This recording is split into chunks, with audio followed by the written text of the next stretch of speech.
çështja e programit bërthamor të Iranit është diçka që nuk është në diskutim, dhe e dyta është i vetmi vend ku ushtarët amerikanë mund të rinë në gjirin persik është at the bottom of the sea, në fund detit.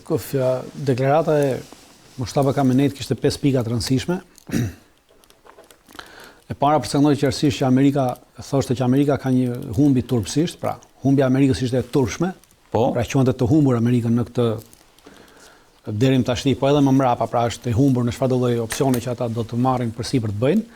E dyta thoshte Irani ka një fat të përbashkët, dhe kjo është interesante, ka një fat të përbashkët me fqinjet në një vend ku nuk kanë vend të huajt nga mijëra kilometra larg. Pra në këtë fusë edhe fqinjet, gjithë tjerët. Dhe kjo do të thotë që në rast se neve do të sulmojmë, në rast se neve do të jemi në gjendje lufte, edhe juve do të jeni në gjendje lufte. Pra në rast se ata do të na sulmojnë neve, ne do të sulmojmë juve, sepse ata po përdorin bazat tuaja, përdorin territorin tuaj për të na sulmuar neve. Prandaj fati në këtë moment lidhet bashkarisht me tonin. Kjo nuk thotë se juve do të jeni përjashtuar nga kjo dhe neve do na sulmojë Amerika dhe ju do shpëtoni.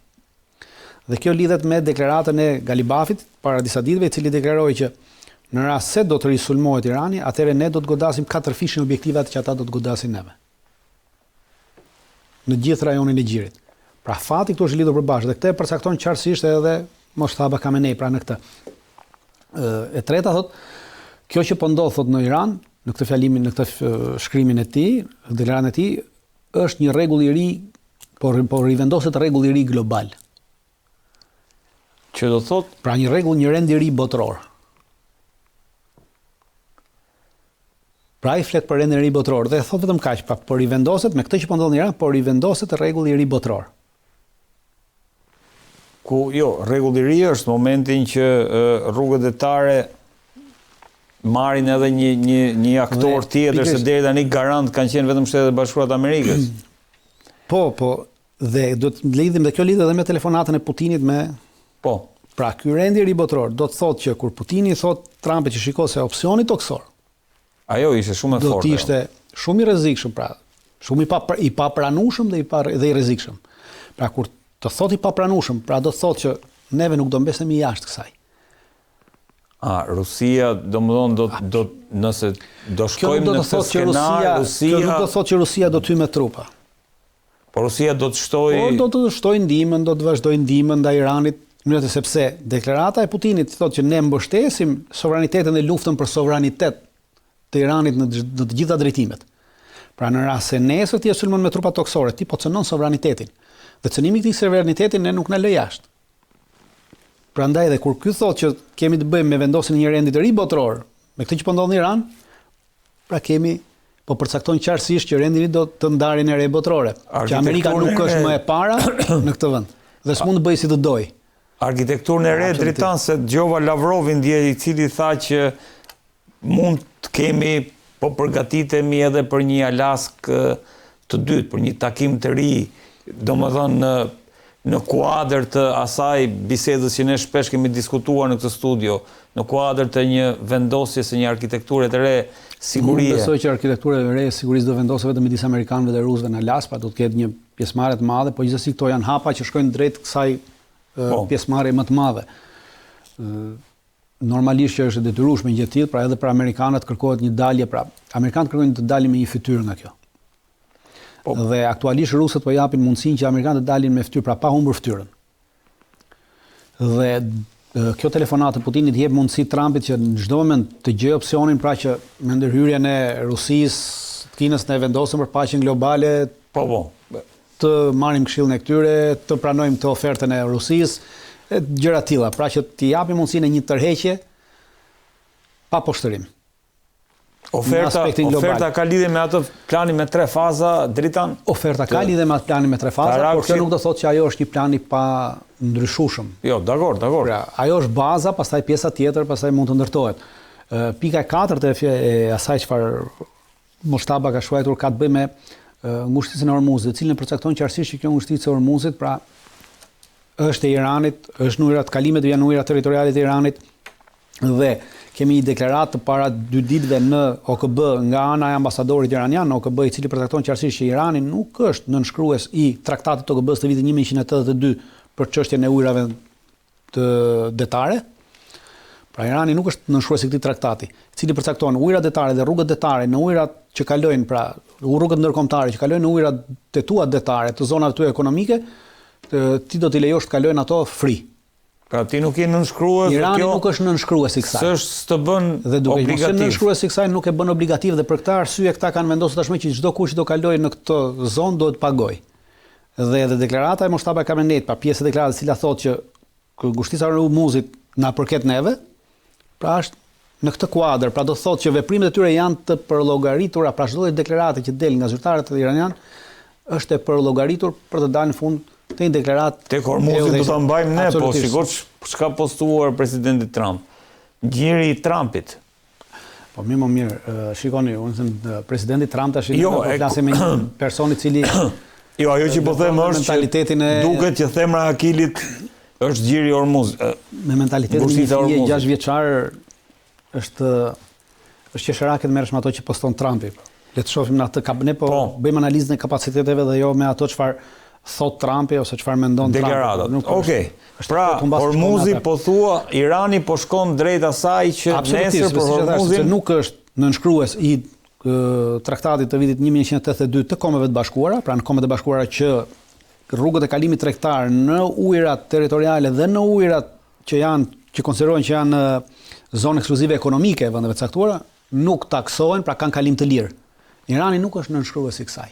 Duke mos qenë nënshkrues i kësaj, po vepron tashmë në këtë aspekt, pra nuk ka shkelur asnjë vendim të OKB-s në këtë aspekt, sepse nuk është nënshkrues. Më që si nënshkrues nuk e ke pranuar atë.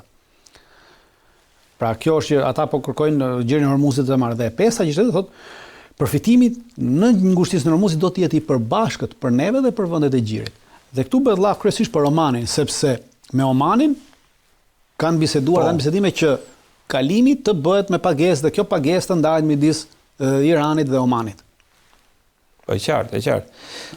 Dritan, ndërkohë që diskutojmë për ngushtisën e Hormuzit, ajo që vije të re është që Trump vazhdon të deklarojë faktin që blokada jon i ka shkaktuar një dëm të jashtëzakonshëm Iranit dhe përmes saj ne po arrim rezultate më shumë se çdo arrinim nëpërmjet bombardimeve, këtë mbrojtje dhe hekset dje para Senatit. Si e vlerëson këtë deklaratë të Trumpit? Se është kjo deklarata e Trumpit ka të bëjë në vazhdim të deklaratave të logjikshme dhe të papërgjeshme. Trumpit është sigurisht e pa logjikshme për arsye se nuk ka asnjë vlerë, është thjesht një deklaratë propagandistike, politike, për nevojat të brendshme të tij politike dhe pa asgjë tjetër. Realiteti është që nga dita që është vendosur kjo lloj është quajtur bllokadë, aktualisht deri më sot kanë kaluar diku rreth 100 anije të ndryshme në ngushticën e Hormuzit. Dhe nuk ka pasur asnjë pra. Të gjitha ato anije që Garda Revolucionare Iraniane dhe Irani ka lënë të kalojnë në ngushticën e Hormuzit, kanë kaluar gjirin e Omanit dhe kanë dalë në Oqeanin Indian pa pengesë. Shtetet Bashkuara të Amerikës nuk kanë kapacitete të tilla që të arrijnë të bëjnë një bllokadë të tillë, pavarësisht asaj çfarë ata pretendojnë. Shikon, në rast se do ta shohim sërish ajo harta ku ishte me anijet, pra me ato do të shihni që aktualisht janë 2 aeroplan mbajtëse. Për çdo aeroplan mbajtëse duhen aktualisht janë 2 aeroplan mbajtëse. Harta e parë gjë. Aktualisht janë 2 aeroplan mbajtëse. Dhe duke qenë se kemi 2 aeroplan mbajtëse, secila aeroplan mbajtëse që është në Oqeanin Indian, aktualisht secila aeroplan mbajtëse shoqërohet në total me 8 luftanije. Okej. Dhe atëre, për çdo aeroplan mbajtëse duhet minimalja 5 luftanije që të rrinë të bëjnë një mbrojtje 360 gradë aeroplan mbajtëse, sepse aeroplan mbajtëse nuk ka kapacitet tjera mbrojtëse përveç se nga luftanija. Okej. Atëre, kemi 16 luftanije. Në këto 16 luftanije, 10 duhen për të mbrojtur aeroplan mbajtëset. Mbeten vetëm 6 për të ndaluar anijet që dalin. Për të bërë bllokadë. Atëre, në momentin që lëshon anijet, pra, dhe kjo ndodh, Irani lëshon 3-4 anije. Dhe ti për një anije duhet një anije luftarake që të shoqërojë një anije në rast se ndalon një anije. E qartë. Pra, po ti ke vetëm 6 anije luftarake. Si mundet që? Dhe në rast se Irani ti lëshon 10 sot, atëherë ti sa mund ndalosh? Vetëm 6. 4 tjera kalojnë. Pra kjo është ajo që po luhet, dhe bllokada në mënyrë është e paefektshme dhe e pamundur, pra nuk ka arritur asnjë lloj fuqie nuk ka kjo bllokadë, sepse nuk ke kapacitete të ndalosh anijet. Ose mund të ndodhi loja, sepse pse ndodhi kjo lojë? Për shembull, pardje, Irani lëshoi 4 anije. Shtetet Bashkuara të Amerikës arritën të ndalojnë njërin. Pasi e mbajtën 2 orë, anija qelloi që ishte bosh. E lëshuan sërish sepse nuk kishte më asnjë për çfarë ta mbaje. Pra kjo lojë po ndodh. Pra të lëshoj 4-5 anije, njëra prej tyre mund të jetë plot, po ti nuk e di asnjë se cila është. Dakor, Dritan, po po luhet kjo lojë e macës me miut, të cilën ti nuk ke kapacitet sepse. Pra bllokada po thua nuk po arrin objektivin që thotë Trumpi që është. Duhet televizor shtoni, shikoj, është një territor, këtu është një territor i vogël. Po ky territor është shumë i madh. Ky territor është me mijëra kilometra katror. Në këtë territor me mijëra kilometra katror, pra këto anije, këto fregata duhet lëvizin lart e poshtë dhe ti duhet ta gjymosh sepse nuk është se ti duhet ta ndalosh një anije që vjen një anije tregtare. Po, e qartë. Dhe ti duhet ta pra shkon e ndalon del bosh, do kthehesh sërish. Pra të gjitha këto janë harxime. Të gjitha këto janë konsumim kohe. Kështu që praktikisht po thua praktikisht, kurse ky ka lëshuar dhe anijet e tij që do dalin. Pra, bllokada është zero në këtë aspekt. Është thjesht politike për ta përdorur Trumpi në Kongres ose para publikut amerikan, po është zero bllokada. Për këtë mjafton gjithkusht të hyjë tek siç ka në internet, se shumica e njerëzve janë mësuar që shohin këto gjemojnë avionët se ku fluturojnë nga fluturojnë nëpër ato faqe që tregojnë se ku fluturojnë avionët. Po. Të njëjtat faqe ka edhe për anijet. Që që dhe mund të dalin dhe të shohin në këtë moment dhe hyn atje dhe shohin i ka të ndara me zona. Tek tregon zonën e gjirit Omanit, tregon zonën dhe aty i shef me anije sa anije kanë kaluar dhe sa anije kalojnë në ditë. Pra e shef të pastër, nuk ka asgjë. Jo, e di, e kam parasysh atë, bile kam foto aty që tregojnë, po nuk kam video. Është dështuar kjo bllokadë, sepse nuk ke kapacitete për ta bërë bllokadën. Dritan, ndërkohë që flasim për këtë bllokadë, ajo që po thuhet është që Irani ka zhvilluar edhe rrugë të tjera kalimesh. Irani regjia do të jetë ajo harta me ato rrugët që shkoi në Islamabad, pra takimi i parë që bëri Irak ishte në Islamabad. Dhe takimi në Islamabad nuk kishte të bënte me çështën e bisedimit me Shtetet Bashkuara të Amerikës. Kishte të bënte me çështën e hapjes së rrugëve të kalimit dhe korridoreve të kalimit në Pakistan për nevojat të Iranit. Dhe këto janë korridorët e kalimit. Pra aktualisht ajo është edhe një tjetër që janë 4 porte, Regjia duhet të jetë një hartë tjetër pak a shumë e ngjashme si kjo. Janë 4 porte kryesore që Pakistani ka dhe që i ka lënë në dispozicion të që po përdoren për nevojat e Iranit, pra, dhe pa janë hapur 6 rrugë, pra këto kemi 6 rrugë të ndryshme që kalojnë në Iran, pra, për të çuar që vinë nga Pakistani dhe shkojnë në Iran dhe bëjnë këtë lidhje. Dhe të gjitha këto, në rastësishëm janë të lidhura edhe me korridorin që po ndërton dhe që është në mbarim sipër midis Kinës dhe Pakistanit. Po, ai 5 pasha dhe. Pikërisht. Është edhe ai korridori që lidh pra. Në Afganistan sikur kalonte ajo rruga. Pikërisht, pra janë këto korridore që po ndërtohen dhe që po lidhen. Kështu që Irani po thua Irani aktualisht është duke përdorur Pakistanin këtë prap për nevoja, nuk është duke përdorur vetëm për çështje të naftës, nuk po e përdor këto. Duhet të jetë një hartë tjetër regjia aty. Nuk ka kapacitet pra këto portet e Iranit vetëm përveç portit Karachit, i cili ka një kapacitet të vogël të zbarkimit të anijeve me naftë. Pjesa tjetër nuk ka, por për nevoja tregtare. Irani është duke përdorur Karachin, pra për çdo lloj nevoje tjetër tregtare që duhet për ushqime, për materiale të tjera, ndërtime, gjithçka, është duke përdorur Afganistanin për marrjen e këtyre. Pra nuk ka më asnjë pengesë, pra e ka tejkaluar këtë pengesën. Jo, dakord, furnizimet që shkojnë në Iran, po ideja është e naftës, apo nafta dritan nafta kalon me anije. Do të kemi një parasysh që një pjesë e anijeve janë anije kineze, një pjesë e anijeve janë anije ruse, pra ato nuk ndalohen.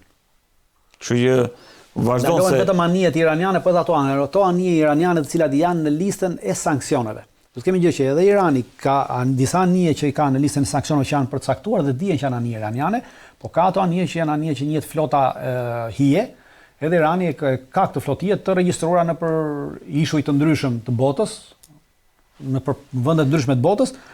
Pra nuk janë formalisht pra ligjërisht formalisht janë të Iranit, ligjërisht nuk janë të Iranit. Dhe ti duhet ta gjesh derisa ta gjesh. Por gjën pastaj e fut në listën e sanksioneve dhe e bllokon. Pra ato anije ka tentuar të ndalojë sepse ti nuk mund ndalosh çdo anije. Anije që nuk janë në listën e sanksioneve nuk i ndalon dot. Sepse ajo është pirateri e pastër pastaj. Pra këtu e kemi gjithë problemin edhe Irani ka shumë të tilla anije, të cilat kalojnë dhe lëvizin. Plus një pjesë janë anije të, për shembull, Tajlanda ka kaluar 7 anije të tilla. Më ndërhyrjen e Kinës. Javës që shkoi, Tajlanda i kërkoi Kinës ndërhyrjen në Iran që të lejonte kalimin e 7 anijeve me naftë për Tajlandën dhe edhe për Malajzia po ashtu i ka kërkuar Kinës ndihmë për lejimin e këtyre anijeve. Dhe Kina pavarësisht se publikisht ka bërë një deklaratë që neve kemi 70 anije tonat atje të cilat s'po i kalojmë dot, por çuditërisht të nesmen anijet malajzeze dhe tajlandeze kanë kaluar në ngushtisën e Hormuzit dhe kanë dalë pa u blokuar fare nga ana amerikanëve dhe kanë vazhduar. E qartë. Ndërkohë Trump vazhdon, no more Mr. Nice Guy, ishte një postim i Trumpit, duhet ta kem aty regjia, po gjithsesi Dritan, një nga lajmet që vjen është që Shtetet Bashkuara të Amerikës kanë vendosur që të instalojnë atë raketën hipersonike Dark Eagle. Dark Eagle, çka e bën sipas komentatorëve që kam lexuar, e bën lojën në lindjen e mesme, sidomos në raport me Iranin, e komplikon shumë sepse janë raketa hipersonike me rreze mbi 2000 kilometra. Nuk komplikon asgjë. Vetëm vërteton një gjë që futja e kësaj rakete do thotë që Amerika sërish do ta sulmojë Iranin. Pra do të kemi edhe një sulm ndaj Iranit.